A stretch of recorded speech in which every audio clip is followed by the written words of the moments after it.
ഈ സെഷനിൽ നമ്മൾ ചർച്ച ചെയ്യാൻ പോകുന്ന വിഷയം അപ്പർച്ചറാണ്. എന്തിനാണ് ഫോട്ടോഗ്രാഫിയിൽ അപ്പർച്ചർ ഉപയോഗിക്കുന്നത്? കഴിഞ്ഞ സെഷനിൽ ഞാൻ പറഞ്ഞതുപോലെ നിങ്ങൾ ക്യാമറ എടുത്തു, അപ്പർച്ചർ ഡയൽ തിരിച്ചു, എക്സ്പോഷർ മീറ്റർ 0-ലേക്കാക്കി, എന്നിട്ട് ഫോട്ടോ എടുത്തു, കൃത്യമായി ചിത്രത്തിൻ്റെ ബ്രൈറ്റ്നസ് കറക്റ്റായിട്ട് കിട്ടുകയൊക്കെ ചെയ്തിട്ടുണ്ടല്ലേ. അപ്പോൾ നിങ്ങൾ കരുതിയിട്ടുണ്ടാവും അപ്പർച്ചർ ഉപയോഗിക്കുന്നതും ഷട്ടർ സ്പീഡ് ഉപയോഗിക്കുന്നത് പോലെ ISO ഒക്കെ ഉപയോഗിക്കുന്നത് ചിത്രത്തിൻ്റെ ബ്രൈറ്റ്നസ് നിയന്ത്രിക്കാൻ വേണ്ടിയിട്ടാണ് എന്ന്. പക്ഷേ ഞാൻ ആദ്യത്തെ സെഷനിൽ പറഞ്ഞിരുന്നു, നമ്മൾ 6 കാര്യങ്ങൾ ഒരു ചിത്രം കണ്ടു കഴിഞ്ഞാൽ അതിനകത്ത് ടെക്നിക്കലി 6 കാര്യങ്ങൾ നോക്കണം എന്നല്ലേ. അതേതൊക്കെയായിരുന്നു? ഒന്ന്, ചിത്രത്തിലെ മൂവ്മെൻറ്റ്സ് അഥവാ മോഷൻ ബ്ലർ. രണ്ടാമത് ബ്രൈറ്റ്നസ്. മൂന്നാമത്തെ ഫോക്കസ്. നാലാമത്തത് depth of focus.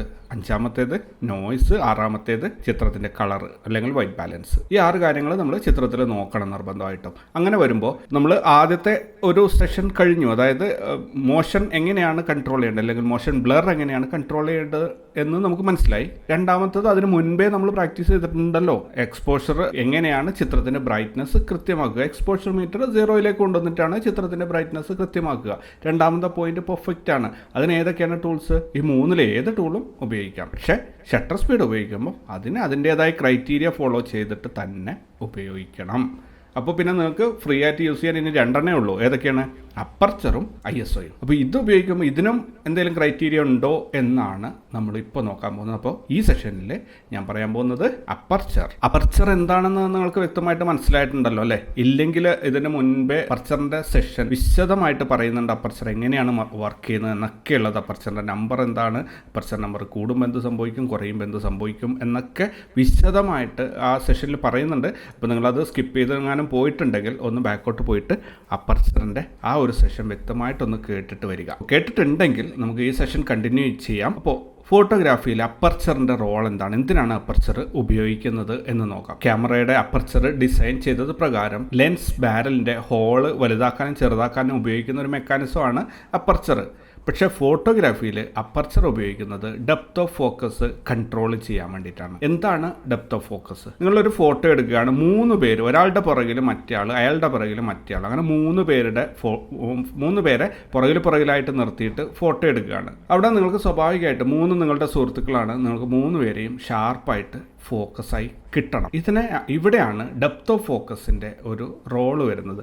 Depth of focus എന്ന് പറഞ്ഞു കഴിഞ്ഞാൽ നിങ്ങൾ ഫോക്കസ് ചെയ്യുന്ന ഒരു പോയിന്റിൽ നിന്നും മുന്നോട്ടും പുറകോട്ടും എത്ര ഏരിയ ഷാർപ്പായി കിട്ടണം എന്ന് തീരുമാനിക്കുന്നതിനാണ് ഡെപ്ത് ഓഫ് ഫോക്കസ് എന്ന് പറയുന്നത്. ഫോക്കസിൻ്റെ വിഷയം സംസാരിക്കുമ്പോൾ കൃത്യമായിട്ട് ഞാൻ ഇതെല്ലാം തന്നെ നിങ്ങൾക്ക് പറഞ്ഞു തരുന്നുണ്ട്. ഇവിടെ നമുക്ക് മനസ്സിലാക്കാനുള്ള ഒരേ ഒരു കാര്യമേ ഉള്ളൂ, ഫോട്ടോഗ്രാഫിയിൽ അപ്പർച്ചർ ഉപയോഗിക്കുന്നത് ഡെപ്ത് ഓഫ് ഫോക്കസ് നിയന്ത്രിക്കാൻ വേണ്ടിയിട്ടാണ്. അതായത് നിങ്ങൾ ഒരാൾക്കൂട്ടത്തെയാണ് ഫോട്ടോ എടുക്കുന്നത്, ഒരു മുഖ്യമന്ത്രിയുടെ സമ്മേളനമാണ്, നിങ്ങൾക്ക് സ്റ്റേജിലോട്ട് കയറാൻ ഒരു ചാൻസ് കിട്ടി, അവിടെ നിന്ന് നിങ്ങൾ ഓഡിയൻസിൻ്റെ ഫോട്ടോ എടുക്കും, 10,000-കണക്കിന് ആൾക്കാരുണ്ട്. അവിടെ നിങ്ങളുടെ മുന്നിലുള്ള ആവശ്യം എല്ലാവരും നിങ്ങൾക്ക് ഷാർപ്പായിട്ട് കിട്ടണം എന്നുള്ളതാണ്. അതായത് ഡെപ്ത് ഓഫ് ഫോക്കസ് വളരെ കൂടുതൽ നിങ്ങൾക്ക് കിട്ടണം. അങ്ങനെ വരുമ്പോൾ നിങ്ങൾക്ക് അപ്പർച്ചർ നമ്പർ ഇൻക്രീസ് ചെയ്യേണ്ടതായിട്ട് വരും. അപ്പർച്ചർ ഫോട്ടോഗ്രാഫിയിൽ ഉപയോഗിക്കുന്നത് ഡെപ്ത് ഓഫ് ഫോക്കസ് കൺട്രോൾ ചെയ്യാൻ വേണ്ടിയിട്ടാണ്. അപ്പർച്ചർ നമ്പർ കൂടുന്നതിനനുസരിച്ച് ഡെപ്ത് ഓഫ് ഫോക്കസ് കൂടും, അതുപോലെ അപ്പർച്ചർ നമ്പർ കുറയുന്നതിനനുസരിച്ച് ഡെപ്ത് ഓഫ് ഫോക്കസ് കുറയുകയും ചെയ്യും. ഡെപ്ത് ഓഫ് ഫോക്കസ് എന്താണെന്ന് പറഞ്ഞാൽ, നിങ്ങൾ സാധാരണ ഫോട്ടോഗ്രാഫി പഠിക്കാൻ തുടങ്ങുന്ന എല്ലാവരും പറയുന്നതാണ്, എനിക്ക് ബാക്ക്ഗ്രൗണ്ട് നല്ലപോലെ ബ്ലറായിട്ടുള്ള ഒരു ഫോട്ടോ എടുക്കണം എന്നുള്ളത് നിങ്ങളും പറഞ്ഞിട്ടുണ്ടാവും അല്ലേ? ആ ബാക്ക്ഗ്രൗണ്ട് ബ്ലർ ചെയ്യണമെങ്കിൽ നമ്മൾ എന്താണ് ഇവിടെ ശരിക്കും ചെയ്യുന്നത്? ഡെപ്ത് ഓഫ് ഫോക്കസ് കുറക്കുകയാണ്, അതായത് ഷാർപ്പാകുന്ന ഏരിയ കുറക്കുകയാണ്. നമ്മൾ ഒരാളെ നിർത്തിയിട്ട് ഫോട്ടോ എടുക്കുമ്പോൾ അയാളെ മാത്രം ഷാർപ്പാക്കിയിട്ട് അയാളുടെ മുന്നിലും പുറകിലുള്ള എല്ലാം തന്നെ ബ്ലറാക്കുകയാണ് ചെയ്യുന്നത്. ടെക്നിക്കലി ചെയ്യുന്നത് എന്താണ്? ഡെപ്ത് ഓഫ് ഫോക്കസ് കുറക്കുകയാണ് ചെയ്യുന്നത്. ആ ഡെപ്ത് ഓഫ് ഫോക്കസ് കുറക്കണമെങ്കിൽ എന്താണ് ചെയ്യേണ്ടത്? അപ്പർച്ചർ നമ്പർ കുറച്ച് കൊണ്ടുവരണം. ഇനി നിങ്ങളൊരു ലാൻഡ്സ്കേപ്പ് ഫോട്ടോഗ്രാഫിയാണ് ചെയ്യുന്നത്, നിങ്ങൾക്ക് കണ്ണിൽ കാണാവുന്ന അത്രയും ദൂരം ഷാർപ്പായിട്ട് കിട്ടണം. അല്ലെങ്കിൽ നേരത്തെ ഞാൻ മുഖ്യമന്ത്രിയുടെ സമ്മേളനത്തിൻ്റെ കാര്യം പറഞ്ഞു, മുഖ്യമന്ത്രിയുടെ സമ്മേളനം നടക്കുമ്പോൾ അതിലെ ഓഡിയൻസിനെയാണ് നിങ്ങൾ ഫോട്ടോ എടുക്കുന്നത്. അപ്പോൾ എന്താ ചെയ്യേണ്ടത്?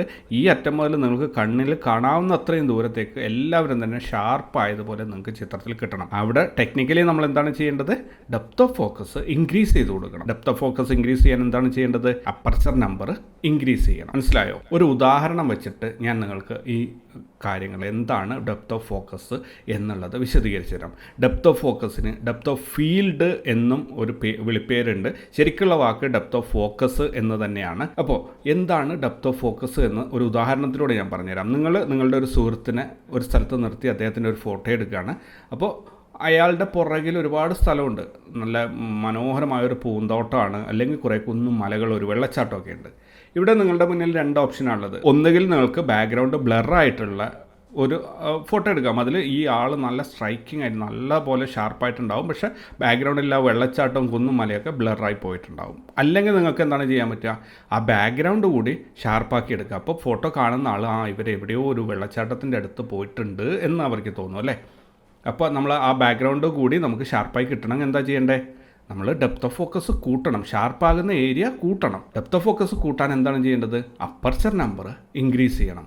അപ്പോൾ നമ്മൾ ആദ്യ പാഠത്തിൽ ഒരു കാര്യം പഠിച്ചിരുന്നു, അപ്പർച്ചർ നമ്പർ ഇൻക്രീസ് ചെയ്യുന്തോറും ചിത്രത്തിൻ്റെ ബ്രൈറ്റ്നസ് കുറഞ്ഞ് വരും. അപ്പോൾ അതെങ്ങനെയാണ് നമ്മൾ കോമ്പൻസേറ്റ് ചെയ്യുക, അതിന് നമുക്ക് മറ്റുള്ള 2 കൺട്രോൾസ് ഉണ്ടല്ലോ, എക്സ്പോഷർ ട്രയാങ്കിളിൽ വരുന്ന ബാക്കിയുള്ള 2 കൺട്രോൾസിൽ ഏതെങ്കിലും ഒന്ന് ഉപയോഗിച്ചിട്ട് നമുക്ക് ചിത്രത്തിൻ്റെ ബ്രൈറ്റ്നസ് വീണ്ടും കൂട്ടാം. നിങ്ങൾക്ക് ഒരു സിറ്റുവേഷൻ ഡിമാൻഡ് ചെയ്യാണ്, നിങ്ങൾ ഒരാളെ നിർത്തി അയാളുടെ പുറകിൽ 2 പേര് കൂടി ഉണ്ട്, ഇവരെ 3 പേര് ഷാർപ്പായി കിട്ടണമെന്നുണ്ടെന്ന് നിങ്ങൾ എന്താ ചെയ്യേണ്ടത്, അവിടെ ഡെപ്ത് ഓഫ് ഫോക്കസ് നിങ്ങൾ കൂട്ടണം. ഡെപ്ത് ഓഫ് ഫോക്കസ് കൂട്ടാൻ എന്താണ് ചെയ്യേണ്ടത്, അതിന് നിങ്ങൾ അപ്പർച്ചർ നമ്പർ ഇൻക്രീസ് ചെയ്ത് കൊടുക്കണം. അപ്പർച്ചർ നമ്പർ ഇപ്പോൾ 1.8 എന്ന ഒരു നമ്പറിൽ അല്ലെങ്കിൽ 1.2 എന്നൊരു നമ്പറിലാണ് അപ്പർച്ചർ നമ്പർ സ്റ്റാർട്ട് ചെയ്യുന്നത്. ഇന്ന് അവൈലബിൾ ആയിട്ടുള്ള ലെൻസുകളിൽ 1.2 എന്ന ഒരു നമ്പറിലാണ് സ്റ്റാർട്ട് ചെയ്യുന്നത്. അപ്പോൾ 1.2 ആണ് നിങ്ങൾ ഉപയോഗിക്കുന്നതെങ്കിൽ ഡെപ്ത് ഓഫ് ഫോക്കസ് എത്ര പോലെയാണ് ഉണ്ടാവുക, മിക്കവാറും ഒരാളെ മുഖത്തിൻ്റെ ഒരു ഫോട്ടോ എടുക്കുന്നെങ്കിൽ അയാളുടെ കണ്ണോ മൂക്കോ മാത്രമേ ഷാർപ്പായിട്ടുണ്ടാവുള്ളൂ, പുറകിൽ അയാളുടെ ചെവിയും തലമുടിയും പുറകിലോട്ടുള്ള സംഭവങ്ങളെല്ലാം തന്നെ ബ്ലറായി പോയിട്ടുണ്ടാവും. അപ്പോൾ അതിൻ്റെ പുറകിൽ ഒരാൾ നിൽക്കുന്നുണ്ട്, ഇപ്പോൾ ഇയാളുടെ പുറകിൽ ഒരാൾ നിൽക്കുന്നുണ്ട്, നിങ്ങൾ 1.2ൻ്റെ ലെൻസ് ഇട്ടിട്ട്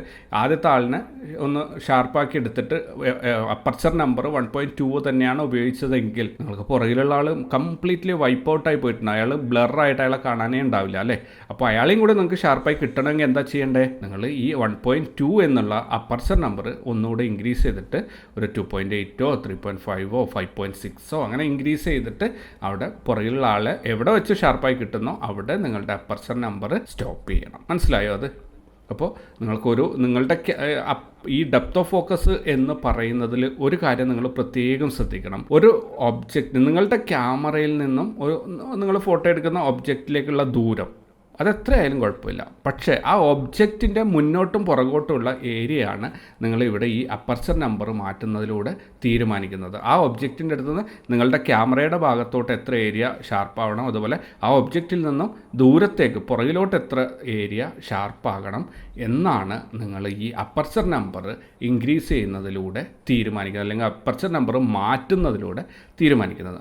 ക്ലിയർ അല്ലേ അത്? ഇപ്പോൾ നിങ്ങൾ ഫോട്ടോ എടുക്കാൻ പോകുന്ന ഒരു സിറ്റുവേഷനിൽ നിങ്ങൾ എത്തിക്കഴിഞ്ഞാൽ നിങ്ങളവിടെ നോക്കേണ്ടത് എന്താണ് എൻ്റെ ഫ്രെയിമിലുള്ള ഒബ്ജക്റ്റ്, എനിക്ക് എത്രത്തോളം ദൂരം ഷാർപ്പായി കിട്ടണം. ഇപ്പോൾ ഒരു എക്സാമ്പിൾ പറയുകയാണ്, നിങ്ങളുടെ ഫ്രണ്ടിനോട് നിന്നിട്ട് ഒരു ഫോട്ടോ എടുക്കണം, ഒരു വലിയൊരു ഈവൻ്റാണ്, അപ്പോൾ അവിടെ നിന്നിട്ട് നിങ്ങളുടെ സുഹൃത്തിൻ്റെ ഫോട്ടോ എടുക്കണം, പക്ഷേ ഒരുപാട് പേര് പുറകിലുണ്ട്, അതൊന്നും നിങ്ങൾക്കറിയാത്ത അല്ലെങ്കിൽ നിങ്ങൾക്ക് ആവശ്യമില്ലാത്ത ആൾക്കാരെയാണ്. അപ്പോൾ എങ്ങനെയാണ് സുഹൃത്തിനെ അവിടെ നിർത്തിയിട്ട് ഫോട്ടോ എടുക്കുക, അവരൊക്കെ ഈ ഫ്രെയിമിൽ കൊണ്ടുവന്നു കഴിഞ്ഞാൽ ആൾക്കാരുടെ ശ്രദ്ധ മൊത്തം അങ്ങോട്ട് പോകും, അവരെയൊക്കെ ശ്രദ്ധിക്കുക, ഇത് ആരാണെന്നൊന്നും നമുക്ക് അറിയില്ല, അപ്പോൾ അവരെയൊക്കെ ഒന്ന് ബ്ലറാക്കിയിട്ട് എടുക്കണം. അപ്പോൾ എന്താ ചെയ്യേണ്ടത്, സിമ്പിൾ ഇത്രയേ ഉള്ളൂ, നിങ്ങൾ അപ്പർച്ചർ നമ്പർ പരമാവധി കുറച്ചിട്ട് എടുക്കുക.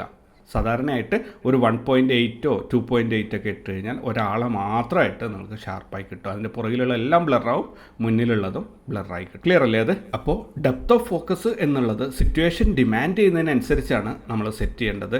അത് ഇത്ര മീറ്റർ ഡെപ്ത് ഓഫ് ഫോക്കസ് കിട്ടും, ഇത്ര അപ്പർച്ചർ നമ്പർ ഇട്ടാൽ ഇത്ര മീറ്റർ കിട്ടും എന്നതിലൊന്നും ഒരു കാൽക്കുലേഷൻ കൃത്യമായിട്ട് ഒരാൾക്കും പറയാൻ സാധിക്കില്ല. അതിന് കാൽക്കുലേഷൻസ് ഉണ്ടെങ്കിലും അതൊക്കെ വളരെയധികം ക്രൈറ്റീരിയാസ് ഫോളോ ചെയ്ത് കണക്ക് കൂട്ടി കണ്ടുപിടിച്ചാൽ മാത്രമേ അതിനൊരു കൃത്യമായ ഉത്തരം കണ്ടുപിടിക്കാൻ പറ്റുള്ളൂ.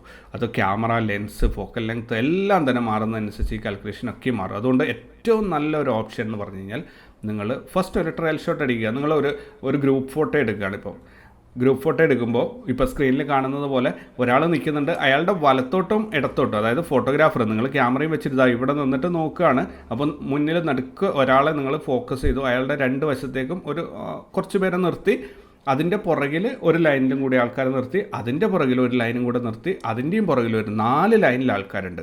അപ്പോൾ ഫസ്റ്റിൽ നിന്ന ആളിൻ്റെ ഇടത്തോട്ടും വലത്തോട്ടുള്ള ആൾക്കാരെ കുറിച്ച് നിങ്ങൾ പറയിടാണ്ട കാര്യമില്ല. കാരണം ആ നടുക്ക് നിങ്ങൾ ഫോക്കസ് ചെയ്യുന്ന ആളിൻ്റെ ദൂരം തന്നെയായിരിക്കും ഈ വശങ്ങളിലോട്ടൊക്കെയും. അപ്പോൾ അത് ഷാർപ്പായി കിട്ടും, ആ ലൈനിലുള്ള എല്ലാവരും കിട്ടും. അതിൻ്റെ പുറകിലോട്ടുള്ള ആൾക്കാരെ ഷാർപ്പാക്കാൻ വേണ്ടിയിട്ടാണ് നിങ്ങൾ അപ്പർച്ചർ നമ്പർ ഇൻക്രീസ് ചെയ്യേണ്ടത്, അല്ലെങ്കിൽ ഡെപ്ത് ഓഫ് ഫോക്കസ് കൂട്ടേണ്ടത്. അപ്പോൾ പുറകിലോട്ടുള്ള ആൾക്കാരും കൂടി ഷാർപ്പായി കിട്ടും. ഇങ്ങനെയാണ് ഡെപ്ത് ഓഫ് ഫോക്കസ് കൺട്രോൾ ചെയ്യുന്നത്, അല്ലെങ്കിൽ ഡെപ്ത് ഓഫ് ഫീൽഡ് കൺട്രോൾ ചെയ്യുന്നത്. അപ്പോൾ ഡെപ്ത് ഓഫ് ഫീൽഡ് കൺട്രോൾ ചെയ്യാൻ വേണ്ടിയിട്ട് ഉപയോഗിക്കുന്ന സെറ്റിംഗ് ആണ് അപ്പർച്ചർ. അപ്പർച്ചർ നമ്പർ കൂടും തോറും ഡെപ്ത് ഓഫ് ഫോക്കസ് കൂടി വരും. അപ്പർച്ചർ നമ്പർ കുറയും തോറും ഡെപ്ത് ഓഫ് ഫോക്കസ് കുറഞ്ഞു വരും. അപ്പോൾ ഏറ്റവും വളരെ ഷാലോ ഡെപ്ത് ഓഫ് ഫീൽഡ് എന്ന് പറഞ്ഞിട്ടൊരു ടൈപ്പ് ഓഫ് ഫോട്ടോഗ്രാഫി തന്നെയുണ്ട്. അതായത് നേരത്തെ ഞാൻ എക്സ്പ്ലെയിൻ ചെയ്ത ആ ബാക്ക്ഗ്രൗണ്ടൊക്കെ ബ്ലറാക്കിയിട്ടെടുക്കുന്ന ഫോട്ടോസില്ലേ, അതിനെ ഷാലോ ഡെപ്ത് ഓഫ് ഫീൽഡ് എന്നാണ് പറയുക. അപ്പോൾ ഒരു വളരെയധികം ഡെപ്ത് ആവശ്യമുള്ള, അല്ലെങ്കിൽ ഒരു ലാൻഡ്സ്കേപ്പ്, അതുപോലെ വലിയൊരു സമ്മേളനത്തിൻ്റെ ആൾക്കാരെ ഒക്കെ എടുക്കുമ്പോൾ നമുക്ക് വലിയ ഡെപ്ത് ഓഫ് ഫീൽഡ് വേണം. അപ്പോൾ ഇതിന് എന്താണ് ചെയ്യേണ്ടത്? എഫ് നമ്പർ ഇൻക്രീസ് ചെയ്ത് കൊടുക്കണം, അപ്പർച്ചർ നമ്പർ കൂട്ടി കൊടുക്കണം. അപ്പർച്ചർ നമ്പർ ഡെപ്ത് ഓഫ് ഫീൽഡിന് ഡയറക്റ്റ്ലി പ്രൊപ്പോർഷണലാണ്. അപ്പർച്ചർ നമ്പർ ഇൻക്രീസ് ചെയ്യുമ്പോൾ ഡെപ്ത് ഓഫ് ഫീൽഡ് കൂടും. ഡെപ്ത് ഓഫ് ഫീൽഡ് കുറക്കണം എന്നുണ്ടെങ്കിൽ അപ്പർച്ചർ നമ്പർ കുറക്കണം. പക്ഷേ ഇതിൻ്റെ ഇൻഡയറക്റ്റ് ആയിട്ട് ഒരു ബൈ പ്രൊഡക്റ്റ് അവിടെ വരുന്നുണ്ട്. അപ്പർച്ചർ നമ്പർ ഇൻക്രീസ് ചെയ്യുമ്പോൾ നിങ്ങളുടെ ചിത്രത്തിൻ്റെ ബ്രൈറ്റ്നസ് കുറയാൻ സാധ്യതയുണ്ട്, ബ്രൈറ്റ്നസ് കുറയും. അപ്പോൾ അതിന് മറ്റ് കൺട്രോൾസ് വെച്ചിട്ട് നിങ്ങൾ അഡ്ജസ്റ്റ് ചെയ്യണം. ക്ലിയർ അല്ലേ ഈ ഒരു സംഭവം? അപ്പർച്ചർ വളരെ സിമ്പിളാണ്, വലിയ കോംപ്ലിക്കേഷൻ ഒന്നുമില്ല. അപ്പോൾ നിങ്ങൾ ഒരു സീൻ ഷൂട്ട് ചെയ്യാൻ പോയി കഴിഞ്ഞാൽ ആദ്യം നോക്കേണ്ടത് എന്താണ്? ഷട്ടറിൻ്റെ കാര്യങ്ങളെല്ലാം നോക്കി തീരുമാനിച്ചു, മൂവ്മെൻറ്റ്സ് ഉണ്ടോ എന്നൊക്കെ നോക്കിയിട്ട് തീരുമാനിച്ചു. രണ്ടാമത് നോക്കേണ്ടത് എത്രത്തോളം ഡെപ്ത് വേണം. നിങ്ങളോട് ഒരു 4 പേര് പുറകിലായിട്ട് ഇങ്ങനെ ലൈനപ്പായി നിന്നിട്ടാണ് പറയുന്നത്, ഒരു ജാഥ വരുന്നത് പോലെയാണ് നിൽക്കുന്നതെങ്കിൽ അതിൽ 4 പേരും വളരെ ക്ലോസ് ഫ്രണ്ട്സാണ്, വളരെ ഇമ്പോർട്ടൻ്റ് ആയിട്ടുള്ള ഹൈലൈറ്റ് ചെയ്ത് കാണിക്കേണ്ട ആൾക്കാർ തന്നെയാണെങ്കിൽ അവരെ 4 പേരെയും നിങ്ങൾക്ക് ഷാർപ്പായി കിട്ടണം. അവർ സൈഡ് വൈസ് അല്ല നിൽക്കുന്നത്, ലെഫ്റ്റും റൈറ്റും അല്ല നിൽക്കുന്നത്. മുന്നിലൊരാൾ, അയാളുടെ പുറകിലൊരാൾ, അയാളുടെ പുറകിലൊരാൾ, അയാളുടെ പുറകിലൊരാൾ, അങ്ങനെയാണ് അവർ നിൽക്കുന്നത്. അപ്പോൾ നിങ്ങൾക്ക് 4 പേരെ ഒരുപോലെ കാണിച്ചു ഷാർപ്പാക്കി എടുത്തു കഴിഞ്ഞാൽ മാത്രമേ ആ ചിത്രം അവർ ആക്സെപ്റ്റ് ചെയ്യുള്ളൂ. അപ്പോൾ എന്താ ചെയ്യേണ്ടത്? അവിടെ നിങ്ങൾ ഡെപ്ത് ഓഫ് ഫോക്കസ് കൂട്ടിയിട്ട് ഉപയോഗിക്കണം. ഡെപ്ത് ഓഫ് ഫോക്കസ് കൂട്ടാൻ എന്താണ് ചെയ്യേണ്ടത്? അപ്പർച്ചർ നമ്പർ ഇൻക്രീസ് ചെയ്യണം. ഓക്കെ അല്ലേ? അപ്പോൾ അത് അങ്ങനെ ചെയ്ത് കഴിഞ്ഞാൽ വളരെ കൃത്യമായിട്ടുള്ള ഫോട്ടോ നിങ്ങൾക്ക് എടുക്കാൻ പറ്റും. എത്രത്തോളം ആളുകൾ, ഇപ്പോൾ ഗ്രൂപ്പ് ഫോട്ടോയൊക്കെ എടുക്കുമ്പോൾ ഇതേപോലെ അപ്പർച്ചർ നമ്പർ ഇൻക്രീസ് ചെയ്ത് കൊടുക്കുക. ലാൻഡ്സ്കേപ്പ് സീനറീസ് ഒക്കെ എടുക്കുമ്പോൾ അപ്പർച്ചർ നമ്പർ ഇൻക്രീസ് ചെയ്ത് കൊടുക്കുക. ഒരു അൺവാണ്ടഡ് ആയിട്ടുള്ള ഒരു ബാക്ക്ഗ്രൗണ്ടാണ് നിങ്ങൾക്കുള്ളതെങ്കിൽ അപ്പർച്ചർ നമ്പർ കുറച്ച് കൊടുക്കുക. അപ്പോൾ നിങ്ങളുടെ ആ എന്താണോ നിങ്ങൾ ഫോട്ടോ എടുക്കുന്നത് അത് മാത്രം ഷാർപ്പായി കിട്ടും, ബാക്ക്ഗ്രൗണ്ട് ബ്ലറായി കിട്ടും. ക്ലിയർ അല്ലേ? അപ്പോൾ നമുക്ക് അടുത്ത ഒരു സെഷനിലേക്ക് പോവാം.